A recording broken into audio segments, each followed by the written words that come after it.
So, I recently had a face-to-face sit down in the real world with probably one of the smartest guys. Yeah, maybe number one on the smartest guys I've ever talked to. And it's nice because we have these kind of shorthand conversations, and whenever I go off the rails, so to speak, he's one of those guys that's like, well, that's not possible because of this.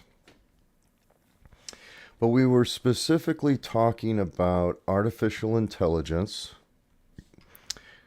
and of course, it started with Chat GPT. Now, take note right now. There's a YouTube channel called 2 Minute Papers and TWO Minute Papers. And you should really follow them if you want to keep up on what's going on out there. It's a great channel. It's been one of the nice light introductions to all kinds of things for the last, I don't know, maybe 2 years for me. But it's a good channel. But we were talking about AI. We were talking about, and I brought up the singularity, and he's a smart guy, and he's like, do you mean black holes? And I was like, well, no, the technological singularity.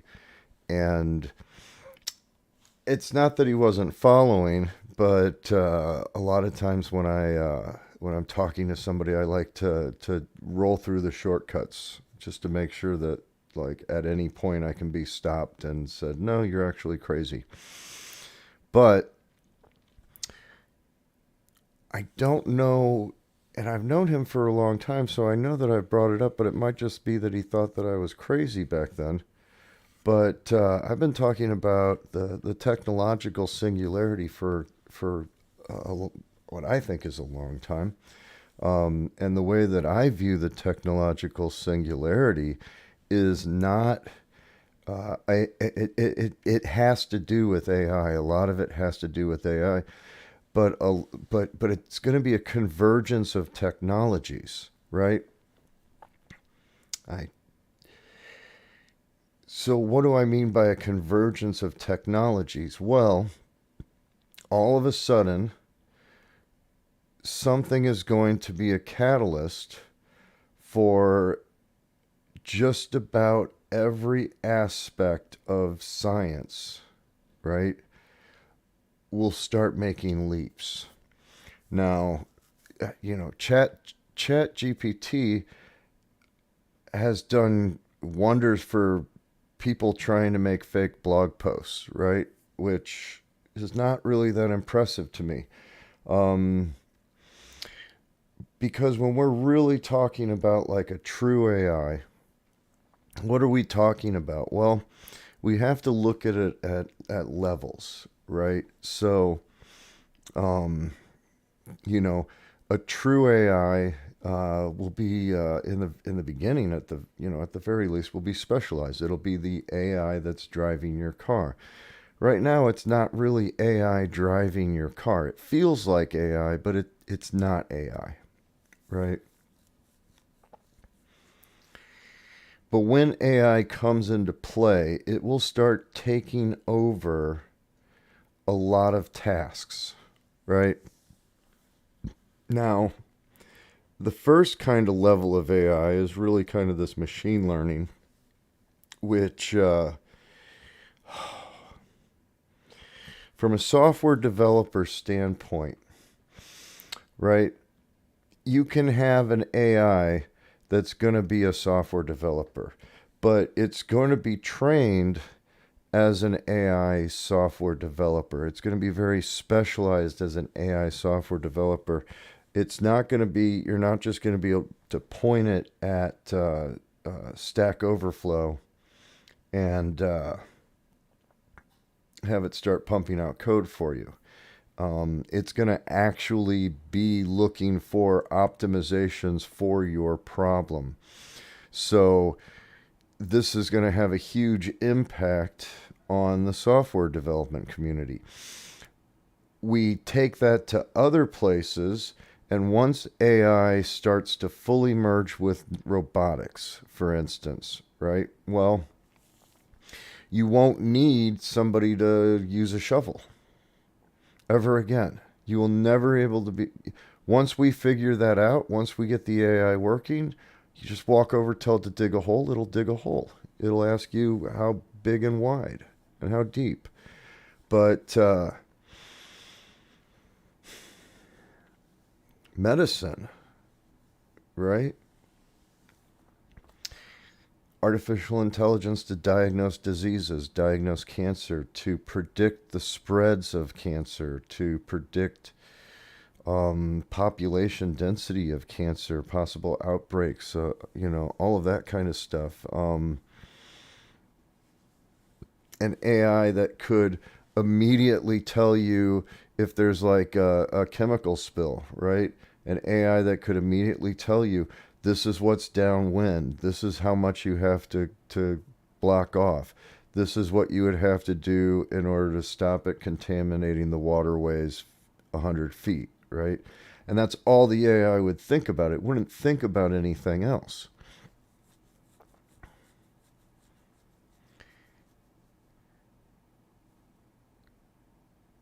So you could have an AI that's digging holes. Let me back up a little bit. It's easy to conceive that the humans build the machines, right? And then it's easy to conceive that that the humans build the machines that build more machines. And then it's even easy to conceive of the machines building machines to build machines. What comes into play when like the singularity hits, when the convergence of technologies hit, is when the AI is doing shit like it's coming up with a new machine that we didn't know that we needed at all. And in the process of building that new machine, it has come up with new materials, maybe like even as far as a new type of propulsion, right? It just gets crazy at that point. And that's the singularity. That's what we can't think beyond. We can't come up with what that device or what that widget is that the AI is going to come up with when it truly becomes an AI. It won't really be an AI if you just plug it in and all you can tell it to do is dig a hole. I mean, it digs a perfect hole every time, better than any person, but that's not an AI. That's a really good shovel, right? So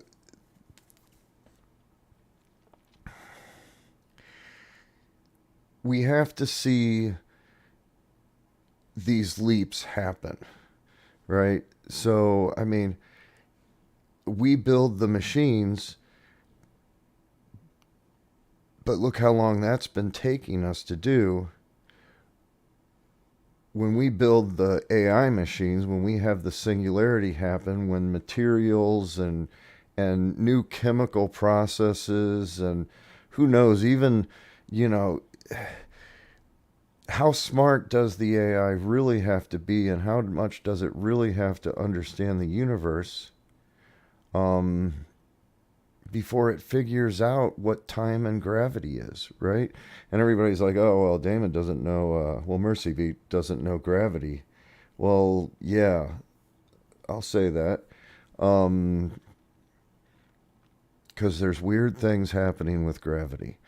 But it's going to be a convergence of things, and that's what's kind of wild to think about, because the medical field, right? There will be a whole convergence in the medical field. Well, once we can make an artificial heart, right, like a really good one, what about the chemical sciences? What about the natural sciences that the AI can help us with to solve problems like tissue rejection, to solve all kinds of crazy things, right? That right now, it's not that we don't have good people working on it, it's that the AI will be getting better at coming up with solutions than the people will, right? It'll be able to have more information in its map of things to try and things that and a better understanding of probability as to what the best course of action would be, right? So we're talking about a level of computing. Let's talk about that. So it's not all AI because we have to have certain breakthroughs in order to get to that kind of level of computing. And those breakthroughs need to come in the form of energy.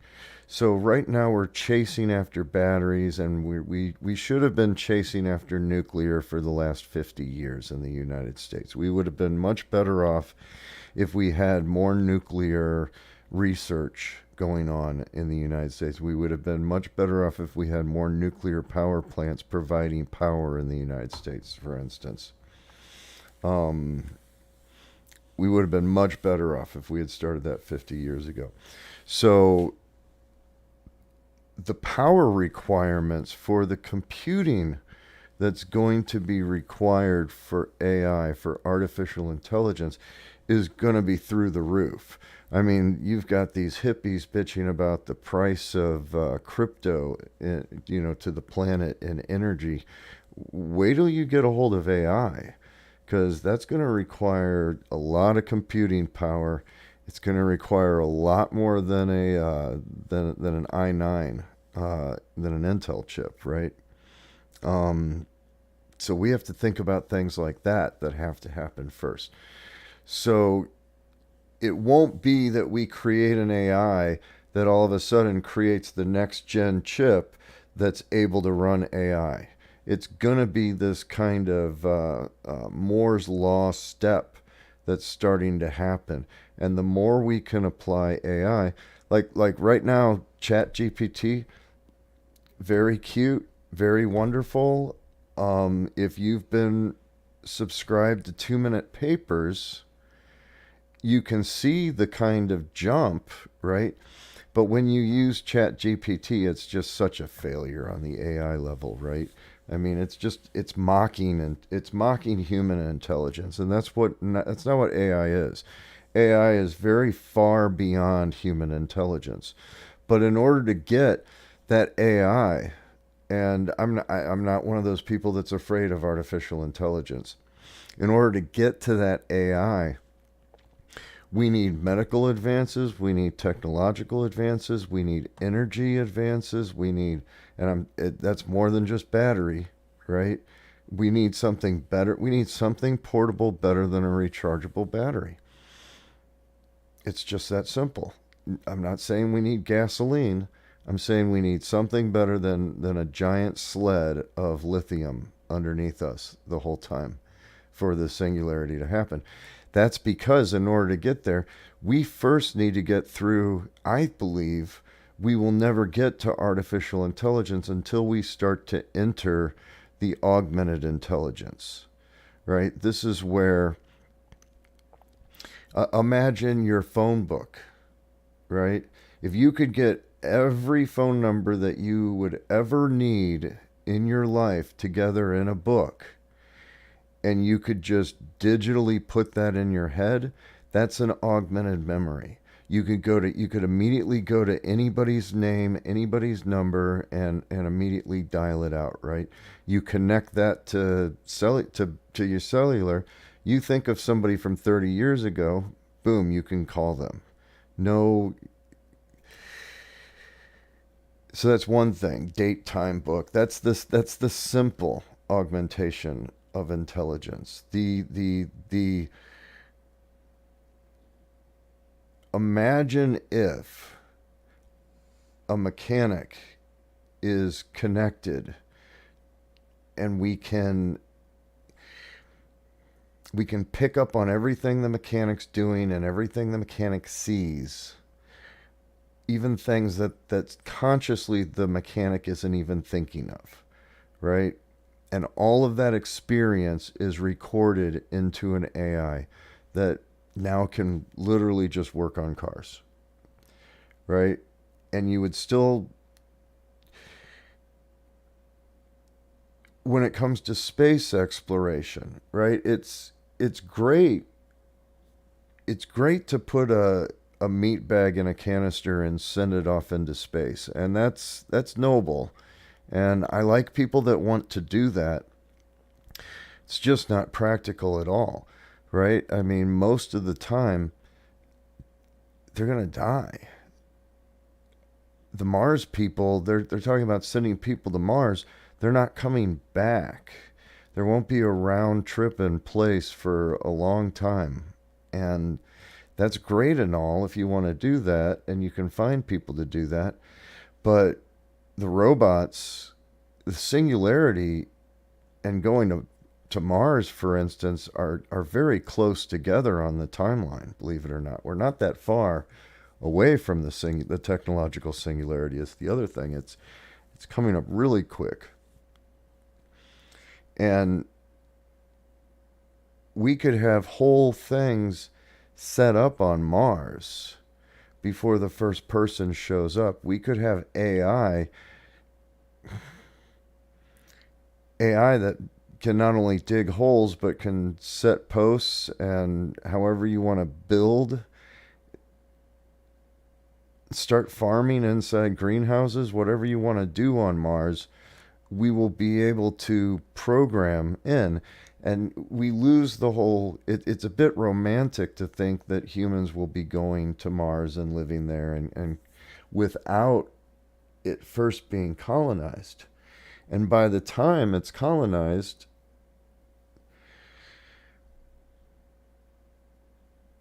we'll already be augmented. Everything will be augmented. It'll be surprising what won't be augmented. Everything from eyesight to hearing to ankles, knees, whole legs, in fact, right? Anything that's not torso related can be augmented, basically. And anything that's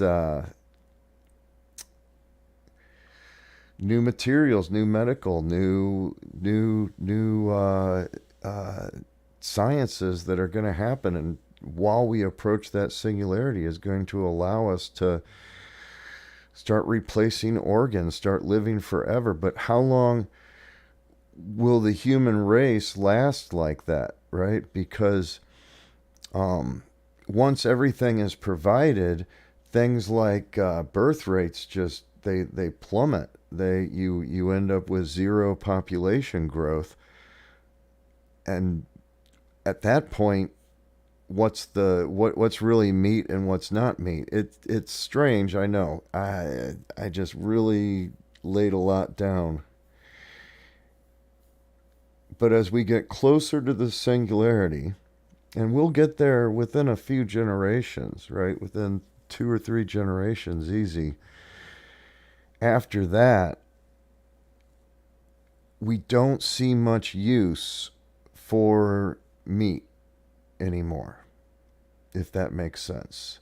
Um, because at that point, you could literally just and then what is to stop the cycle, the great cycle to not restart again to the point where we create the AI creates the machines create the AI, and then at some cycle it decides, let's create biological life to do something specific.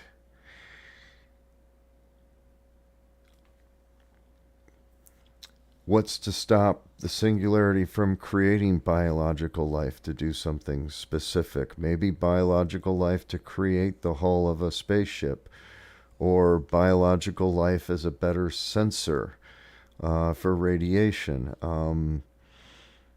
It just gets crazy. So when the AI really does get involved, things will go crazy. Right now, ChatGPT is not that crazy. It's not that great. But the singularity is coming. It's going to be real interesting. Um, and the Great Download is another event that has to happen before the singularity actually happens. The Great Download requires problems like wet wire, being able to insert in sensors into your brain that can actually map and read and understand memory, for instance.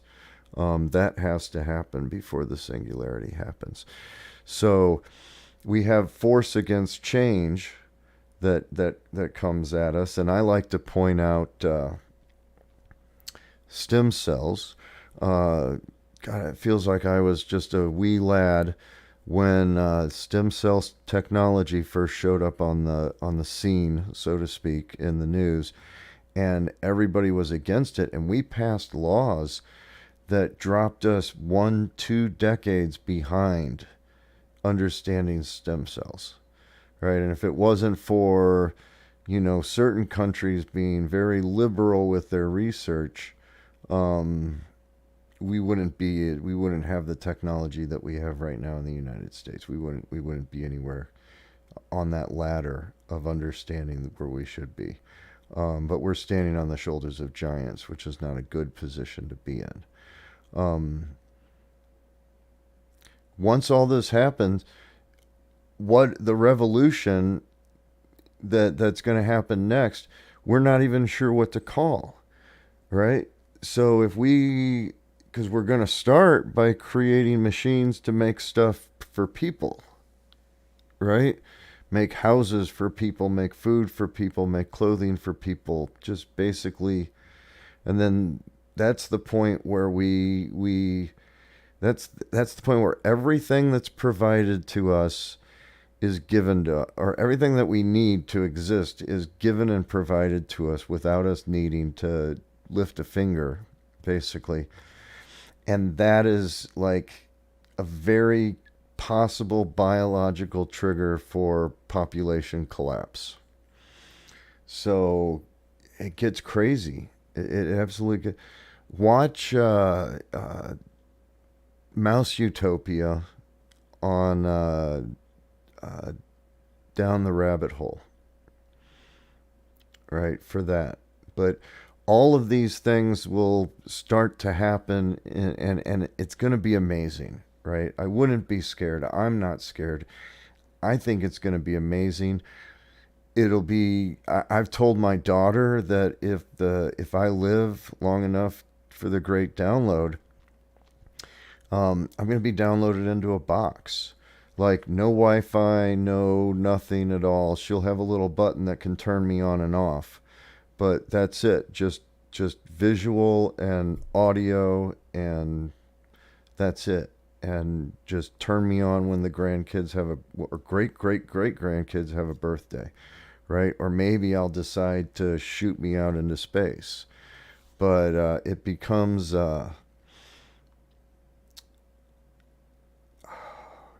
rich people are going to want to be immortal. Rich people are going to want to be flesh. They're going to want to live forever in their meat suits. Whereas some of us are just going to, expire, so to speak. Um, yeah, augmentations, all of that stuff.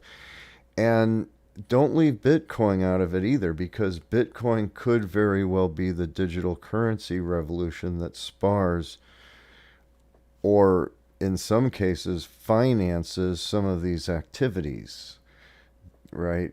Whether it's the AI, or whether it's the medical, or whether it's the materials, the easy access and transfer of this kind of money to move into technologies may be what helps to spar the next efforts, so to speak. But yeah, so it's going to be crazy. I feel like I should think about this a little bit more and break it up, because I don't even want to try and guess what's beyond the singularity, right? We talked about energy, computing power, the density, there's been some very smart people that did some calculations of how dense and how big a computer would need to be and how much energy would be required to run a simulation of the Earth and all of its inhabitants. And it was crazy. It was the size of solar systems. So, yeah, I don't think we're in a simulation. But we have to get there somehow. We have to make a giant leap in power technology. More things have to happen than just what's happening with these hamstrung AI that aren't allowed to create. They're only allowed to regurgitate, and they're